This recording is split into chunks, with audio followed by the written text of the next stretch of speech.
तो कहानी शुरू होती है फादर ब्रेनन से, जो कि रेनोवेशन चर्च के कन्फेशन बॉक्स में फादर हैरी से मिलते हैं। फादर हैरी न्यूबॉर्न बेबी और चर्च के 3 मेंबर्स की फोटो दिखा के कहते हैं कि मेरे हाथ यही लगा, ये प्रूफ है कि चर्च के लोगों ने क्या किया। फोटो के पीछे स्केनिया लिखा था। फादर हैरी कहते हैं कि चर्च में सेरेमनी हुई थी जहां चर्च के लोगों ने कैथोलिक औरत का शैतान से रेप करवाया। वो औरत काफ़ी डरी हुई थी और शैतान से मेल होते ही वो औरत उसी समय प्रेग्नेंट हो गई और ये बच्चा उसी का है, जो कि अब तक बड़ा हो गया होगा। इस बच्चे का जन्म आम इंसान जैसा नहीं था, जबकि दिखने में ये आम बच्चे जैसा है। कन्फेशन करते समय फादर हैरी काफ़ी डरे हुए थे। उन्हें उसी औरत की चीखें और शैतान की खौफनाक आवाज़ें सुनाई दे रही थी, जिस कारण कन्फेशन को बीच में छोड़कर फादर हैरी चले जाते हैं। लेकिन फादर ब्रेनन को और जानना था कि चर्च में आखिरकार हुआ क्या। पर तभी चर्च में छोटे से इंसिडेंट के कारण फादर हैरी मारे जाते हैं, यानी कि डेविल नहीं चाहता कि कोई उसके रास्ते में आए। फादर हैरी के चेहरे पे अजीब सा डर था, जैसे उन्होंने ढेर सारे पाप किए हों। अब यहाँ पे आपको बता दूं कि ओमेन की फर्स्ट मूवी में फादर ब्रेनन की मौत इसी तरह फादर हैरी की तरह हुई थी। अब रोम में अमेरिकन लड़की मार्गरेट को नन की ट्रेनिंग के लिए बुलाया जाता है, जहाँ मार्गरेट की मुलाकात फादर गैब्रियल और कार्डिनल लॉरेंस से होती है। मार्गरेट को देख लॉरेंस काफी खुश हो जाते हैं, जैसे उन्होंने खुद की बेटी को देख लिया। बात करें मार्गरेट की, तो मार्गरेट अनाथ बच्ची थी जिसे कार्डिनल ने यूएसए भेज दिया था, क्योंकि बचपन में मार्गरेट को हेलुसिएशंस होते थे, जहां उसे शैतान के साथ डरावनी आवाजें सुनाई देती थी। अब शहर में प्रोटेस्ट चल रहे थे, जिसमें ज्यादातर लोग नास्तिक थे, और लॉरेंस का मानना था कि एक दिन मार्गरेट नास्तिक लोगों को चर्च में वापस लाएगी। मोनेस्ट्री में मार्गरेट की मुलाकात सिस्टर सिल्वा से होती है, जो कि मार्गरेट को कहती है कि हम लोग बच्चों की देखरेख के साथ उन औरतों की मदद करते हैं जो कि बिना शादी के मां बन जाती हैं। और इसी बीच मार्गरेट की मुलाकात सिस्टर एंजेलिका से होती है, पर मार्गरेट को देख वो बिल्कुल भी खुश नहीं थी। उसके चेहरे पे अजीब सी खामोशी और डर था। सिस्टर सिल्वा मार्गरेट को कहती है कि बुरा मत मानना, एंजेलिका काफ़ी धार्मिक औरत है, वो बच्चों से काफ़ी प्यार करती है, इसे पैदा होते ही कोई छोड़ गया था। अब इसके बाद मार्गरेट की मुलाकात कॉर्लिता स्कैनिया से होती है। कॉर्लिता के रूम में क्रीपी ड्राइंग थी, जिसे कॉर्लिता ने खुद बनाया था। मार्गरेट कॉर्लिता में खुद के बचपन को देख रही थी, क्योंकि कॉर्लिता की हालत उसके बचपन जैसी है। लेकिन कॉर्लिता ने जब उसे लिख किया तो मार्गरेट सोच में पड़ जाती है, क्योंकि धार्मिक स्थानों में ऐसी हरकतें नहीं होती। सिस्टर सिल्वा मार्गरेट को कहती है कि कॉर्लिता बाकी बच्चों से अलग है, क्योंकि इसका बिहेवियर बाकी बच्चों जैसा नहीं है और इसी कारण इसे अलग रखा गया। लेकिन कॉर्लिता की हरकत को देख मार्गरेट सोच में पड़ जाती है, क्योंकि कॉर्लिता छोटी बच्ची है पर उसकी हरकतें बच्चों जैसी नहीं हैं। नन बनने से पहले मार्गरेट लज नाम की लड़की के साथ अपने रूम को शेयर करेगी, क्योंकि दोनों नन की ट्रेनिंग पर हैं। प्रे करते समय मार्गरेट को हेलुसिएशंस होते हैं, जिस कारण उसकी प्रार्थना भंग हो जाती है, यानी कि अब तक मार्गरेट को हेलुसिएशंस की प्रॉब्लम है। लज को मिलके मार्गरेट काफ़ी खुश थी, क्योंकि मेम साहब के अलग ही शौक हैं। नन बनने से पहले वो लाइफ को एंजॉय करना चाहती है, जैसे क्लब जाना, पार्टी करना, क्योंकि नन बनने के बाद वो ये सब नहीं कर सकती। मोनेस्टी में मार्गरेट जल्दी से बच्चों में घुल मिल जाती है, पर उसे कॉर्लिता की चिंता थी। और उसी रात मार्गरेट नोटिस करती है कि कॉर्लिता के साथ यहाँ की नन किसी तरह का रिचुअल कर रही हैं, और ये देख मार्गरेट काफ़ी डर जाती है। और तभी एंजेलिका मार्गरेट पे हंसने लगती है, और एंजेलिका की हंसी में शैतान छुपा था। पर तभी लज मार्गरेट को कन्विंस करके क्लब ले जाती है कि नन बनने से पहले लाइफ को एंजॉय करो। क्लब में मार्गरेट की मुलाकात पोलो नाम के लड़के से होती है, और ड्रिंक करने के बाद मार्गरेट पोलो को वैसे ही लिक करती है जैसे कॉर्लिता ने मार्गरेट को किया था, और इसी बीच मार्गरेट बेहोश हो जाती है। अब दूसरे दिन मार्गरेट की नींद अपने फ्लैट में खुलती है, जहां मार्गरेट के चेहरे पे हम स्पाइडर को देखते हैं, जो कि डेविल को रिप्रेजेंट कर रहा था। मार्गरेट की हालत से लग रहा था कि कल रात उसने सारी हदें पार कर दी, पर लज उसे कहती है कि मैंने तुम्हें कुछ गलत करने से पहले ही रोक लिया था, चिंता मत करो, ये सीक्रेट हमारे बीच रहेगा।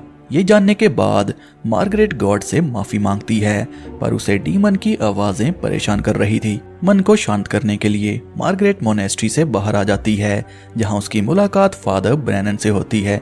ब्रैनन उसे कहते हैं कि तुम मोनेस्ट्री में नहीं हो, मुझे तुम्हारी मदद चाहिए। दरअसल स्कैनिया के आसपास डिमोनिक चीजें हैं। स्कैनिया का नाम सुन के मार्गरेट कहती है कॉर्लिता स्कैनिया। फादर ब्रैनन मार्गरेट को कहते हैं कि अगर तुम और जानना चाहती हो तो मुझे मेरे रूम में आके मिलना। पर ब्रैनन की बात को इग्नोर करके मार्गरेट मोनेस्ट्री आ जाती है। अब कॉर्लिता को अकेले देख मार्गरेट उससे दोस्ती कर लेती है और तभी उसे एक फीमेल दिखती है जो कि बच्चे को जन्म दे रही थी। पर यह बच्चा शैतान का था और ये देख मार्गरेट बेहोश हो जाती है, पर यह सब उसका भ्रम था। होश आने के बाद मार्गरेट नोटिस करती है कि एंजेलिका कॉर्लिता को ऐसी ड्राइंग दिखा रही थी जो कि बच्चों को दिखाना ठीक बात नहीं, इसलिए मार्गरेट एंजेलिका को डांट देती है। पर गुस्सा करने के बजाय वो मार्गरेट को किस करके चली जाती है। ये मार्गरेट की तीसरी किस थी। ये किसियां विसियां नन को शोभा नहीं देती, पर अजीब बात ये थी कि किसी को इससे कोई फर्क नहीं पड़ा। थोड़ी देर बाद एंजेलिका कॉर्लिता को ये बोल के सुसाइड कर लेती है कि ये सब तुम्हारे लिए। ये कहने के बाद एंजेलिका हंसते हंसते सुसाइड कर लेती है। और ओमेन की फर्स्ट मूवी में सेम सुसाइड डेमियन की बेबी सिटर ने की थी। उसने मरने से पहले डेमियन को ये कहा था कि ये सब तुम्हारे लिए। एंजेलिका को देख मार्गरेट समझ आती है कि ब्रैनन का कहना ठीक था। वो ब्रैनन के पास चली जाती है जहां ब्रैनन उसे वही फोटो दिखाते हैं जिसमें कॉर्लिता के साथ चर्च के मेंबर थे। पर यह देख मार्गरेट कहती है कि ये सब तो गॉड को मानते हैं। ब्रैनन उसे कहते हैं कि यहाँ पे दो चर्च हैं, एक तो वो जो क्राइस्ट को फॉलो करते हैं जैसे कि तुम और मैं, और दूसरे वो लोग जो गॉड की पावर के नाम पे औरतों का शैतान से रेप करवाते हैं। लोगों ने चर्च में जाना बंद कर दिया। उनके दिल में भगवान के प्रति डर खत्म हो चुका है। नास्तिक लोगों की जनसंख्या बढ़ चुकी है। लोगों को आस्तिक बनाने के लिए और गॉड का डर पैदा करने के लिए ये लोग एंटी क्राइस्ट को लाना चाहते हैं। चर्च में कुछ लोगों का ग्रुप है जो कि काफी पावरफुल है। इसमें प्रीस्ट और बड़े बड़े लोग शामिल हैं। ब्रैनन मार्गरेट को कहते हैं कि जैसा कि तुमने बताया कि फोटो में जो बच्चा है वो कॉर्लिता है, तो कॉर्लिता असल में शैतान की बेटी है। ये लोग शैतान की बेटी का उसी से रेप करवाएंगे जिससे एंटी क्राइस्ट जन्म लेगा। एंटी क्राइस्ट अपने साथ डार्क पावर्स को लाएगा जिससे लोगों में डर पैदा होगा और एंटी क्राइस्ट उनका गॉड बनेगा। और जो लोग एंटी क्राइस्ट को कंट्रोल करेंगे वो लोग इसी ग्रुप के होंगे जो कि एंटी क्राइस्ट के साथ मिलके दुनिया पे हुकूमत करेंगे। पर मार्गरेट को ब्रैनन की बात पे भरोसा नहीं था, इसलिए ब्रैनन उसे कहते हैं कि कॉर्लिता का जन्म 6 महीने की 6 तारीख को 6 बजे हुआ था। उसकी बॉडी पे 666 का साइन होगा जो कि शैतान का है। मोनेस्ट्री में कॉर्लिता की जन्म पत्री छुपा के रखी होगी। वो सारे रिकॉर्ड्स को सीक्रेट जगह पे रखते हैं। मुझे वो फाइल चाहिए। कॉर्लिता की माँ का जिसने रेप किया था और जो कॉर्लिता का बाप है वो शैतानी जैकल है। अगर कॉर्लिता के अंदर शैतानी बच्चा है तो हमें उसे दुनिया में आने से रोकना होगा। 6 जून आने वाली है और कॉर्लिता के पेट में जो बच्चा है वो शैतान का बच्चा है। हमें जल्दी कुछ करना होगा। दूसरे दिन मोनेस्ट्री के लोग बच्चों को शहर में घुमाने ले जाते हैं जहां मार्गरेट कॉर्लिता से उसके हेलुसिएशंस के बारे में बात करती है कि उनसे डरा मत करो, वो सब झूठ हैं, मैं भी तुम्हारे जैसी हूँ। ये बात सुन के कॉर्लिता मार्गरेट से नाराज हो जाती है क्योंकि कॉर्लिता को यह लग रहा था कि मार्गरेट उस पर भरोसा करती है। और तभी कॉर्लिता के साथ मार्गरेट एंजेलिका को देखती है, जिसके बाद सिस्टर सिल्वा सबको मोनेस्ट्री जाने को कहती है कि शहर में दंगे शुरू हो चुके हैं। और उसी समय मार्गरेट को डीमन सेड्यूस करने लगता है जिससे मार्गरेट काफी डर गई थी। ये देख सिस्टर सिल्वा डिसाइड करती है कि मार्गरेट नन बनने के लिए रेडी नहीं है, उसे मेंटली फिट होना पड़ेगा। अब घर जाते समय मार्गरेट को पोलो दिखता है जो कि मार्गरेट को देख भागने लगता है। वो मार्गरेट को सर पे इशारा करके कहता है कि बर्थमार्क को चेक करो। डरते डरते पोलो ट्रक के आगे आ जाता है जिस कारण उसकी दर्दनाक मौत हो जाती है। पोलो का जिस्म 2 हिस्सों में कट चुका था। अब दूसरे दिन लस की नन बनने की सेरेमनी थी और मोनेस्ट्री के लोग सेरेमनी में बिजी थे। और मौका देख मार्गरेट सीक्रेट पैसेज में पहुंचती है जहां उसे ढेर सारी फाइल मिलती हैं, जिसे देख मार्गरेट समझ जाती है कि ये लोग सच में एंटी क्राइस्ट को लाना चाहते हैं क्योंकि इतने बच्चों का जन्म इस बात का प्रूफ है। और ये बच्चों का जन्म शैतानी रूप से हुआ था क्योंकि सबकी बॉडी पे 666 का साइन था। मार्गरेट कॉर्लिता और फाइल को लेके भागने वाली थी, पर तभी उसे सिस्टर सिल्वा घेर लेती है। दोनों उसी रूम में छुप जाते हैं जहां सिल्वा के आने से पहले मार्गरेट फाइल्स को छुपा देती है। सिस्टर सिल्वा और बाकी लोग जब कॉर्लिता को मार्गरेट से दूर कर रहे थे तो इसी बीच मार्गरेट कॉर्लिता के मुंह में 666 के साइन को देख लेती है, यानी कि ब्रेनन का कहना सही था, कॉर्लिता के पास 666 का साइन होगा।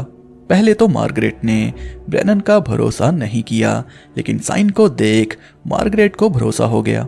मार्गरेट को कॉर्लिता की ड्राइंग दिखती हैं जिसमें शैतानी जैकल फीमेल्स का रेप कर रहा था और आसपास खड़े चर्च के लोग जैकल को प्रे कर रहे थे और ये सब मार्गरेट को अपने हेलुसिएशंस में भी दिखाई दे रहा था। और तभी मार्गरेट को फिर से एंजेलिका दिखती है, जिसके बाद उसे गैब्रियल भगा के ले जाता है। दोनों फाइल्स को लेके ब्रेनन के पास जाते हैं क्योंकि ब्रेनन गैब्रियल को मार्गरेट से पहले मिला था। फाइल्स को देख ब्रेनन कहते हैं कि ये सारी फाइल्स उन बेबी गर्ल्स की हैं जिन्होंने 666 के साइन के साथ जन्म लिया था। ये बच्चे उसी जैकल के हैं। जैकल अपनी हेल्दी बेटी का रेप करेगा जिससे एंटी क्राइस्ट जन्म लेगा, पर उस बेटी की बॉडी पर 666 का साइन होना चाहिए। मार्गरेट फिर से फोटो को चेक करती है कि ये कॉर्लिता नहीं है क्योंकि इस फोटो में जो बच्चा है उसका साइन सर पे है, जबकि कॉर्लिता का 666 का साइन मुंह के अंदर है, यानी कि ये कोई और बच्चा है। फाइल को ढंग से देखने के बाद मार्गरेट को पोलो का फ्लैशबैक आता है जो कि उसी को इशारा कर रहा था कि सर में बर्थ मार्क को चेक करो।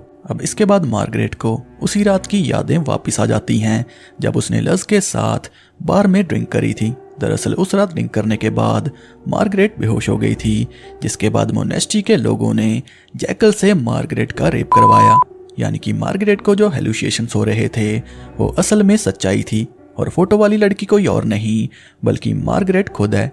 उसी के सर पे 666 का साइन है। जैकल ने अब तक ढेर सारी लड़कियों को जन्म दिया, लेकिन उनमें से जो 2 लड़कियां ठीक पैदा हुई थी वो कॉर्लिता मार्गरेट हैं। अब आपको समझ आ गया होगा कि लॉरेंस मार्गरेट को देख इतना खुश क्यों हो गया था।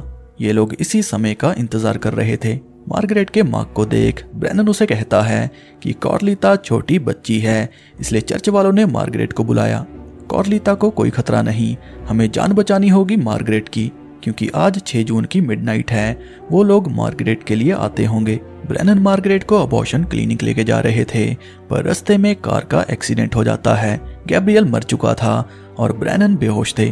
चर्च के सामने मार्गरेट को वाटर ब्रेक हो गया, यानी कि फादर हैरी का कहना ठीक था, शैतान के बच्चे का जन्म आम इंसान की तरह नहीं होता। मार्गरेट के पेट में जो बच्चा था वो जल्दी दुनिया में जन्म लेने वाला था। चर्च के लोग मार्गरेट को सीक्रेट चैम्बर में ले जाते हैं। लॉरेंस मार्गरेट को कहता है कि तुम बहुत ही अच्छी लड़की हो, तुम दुनिया को क्या देने वाली हो तुम्हें नहीं पता, तुम्हारी वजह से लोग चर्च में आना शुरू करेंगे। अब आपको समझ आ गया होगा कि लॉरेंस ने शुरुआत में मार्गरेट को ये बात क्यों बोली थी कि तुम्हारी वजह से लोग चर्च में आना शुरू करेंगे। दरअसल वो मार्गरेट के एंटी क्राइस्ट बच्चे की बात कर रहा था। मार्गरेट के पेट से 2 बच्चे जन्म लेते हैं, एक थी बेटी और एक था लड़का। लड़के को देख सब लोग खुश हो जाते हैं क्योंकि लंबे समय से ये लोग इसी समय का इंतजार कर रहे थे। मार्गरेट लॉरेंस को कहती है कि मुझे मेरे बेटे को देखना है, पर ये उसकी चाल थी। लॉरेंस को जख्मी करके वो लड़के को मारने वाली थी, पर बीच में लज आके मार्गरेट को जख्मी कर देती है, जिससे एंटी क्राइस्ट की जान बच जाती है। अब सिल्वा पूरे चैम्बर को आग लगा देती है जिसमें जैकल, मार्गरेट और उसकी बेटी मरने वाली थी, और तभी आग में जलते हुए मार्गरेट उसी जैकल को देख लेती है। जैकल के मरते ही कॉर्लिता मार्गरेट और उसकी बेटी को बचा के ले जाती है। अब इसके बाद मार्गरेट के बेटे को पॉलिटिशियन रॉबर्ट को दे दिया जाता है क्योंकि उसका बेटा जन्म लेते ही मर गया था। लेकिन ये सब सिल्वा की चाल थी। उन्होंने रॉबर्ट के बेटे को मार के उसकी जगह एंटी क्राइस्ट को दे दी। अब यहाँ पे सवाल ये था कि ये बच्चा रॉबर्ट को क्यों दिया, क्योंकि रॉबर्ट काफी पावरफुल आदमी है और दुनिया पर हुकूमत करने के लिए एंटी क्राइस्ट को पावरफुल फैमिली चाहिए। तो अगर आपने 76 की मूवी देखी है तो आपको समझ आ गया होगा कि जब रॉबर्ट ने डेमियन के पेरेंट्स की कब्र खोली थी तो उसे वहां जैकल का स्कल क्यों मिला था, क्योंकि आग में जलकर जैकल मरा था, मार्गरेट जिंदा है। मार्गरेट कॉर्लिता और अपनी बेटी को लेके दूर रहने लगी और एक दिन उनके पास फादर ब्रेनन आते हैं जो कि मार्गरेट को कहते हैं कि वो लोग तुम्हारे लिए आने वाले हैं, वो तुम्हें जिंदा नहीं छोड़ेंगे। तुम्हारे बेटे का नाम उन्होंने डेमियन रखा है। और इसी के साथ ये मूवी यहीं पर एंड हो जाती है। तो बात करें फादर हैरी की, तो वो इतना डरे हुए इसलिए थे क्योंकि सब कुछ जानने के बाद भी उन्होंने उन औरतों की मदद नहीं करी जिनका जैकल ने रेप किया था। तो बात करें चैम्बर को जलाने की, तो एंटी क्राइस्ट के जन्म लेने के बाद जैकल का काम खत्म हो चुका था, इसलिए सारी चीजों को जला के राख कर दिया। एंजेलिका ने मरने से पहले एक बात बोली थी कि ये सब तुम्हारे लिए। दरअसल ये बात उसने मार्गरेट के पेट में पल रहे बच्चे के लिए बोली थी। तो आपको कहानी कैसी लगी मुझे कमेंट करके ज़रूर बताना। और रिसेंटली मैंने ढेर सारी मूवीज़ को एक्सप्लेन किया है जिनकी कहानी काफ़ी मज़ेदार है, उनको देखना ना भूलें।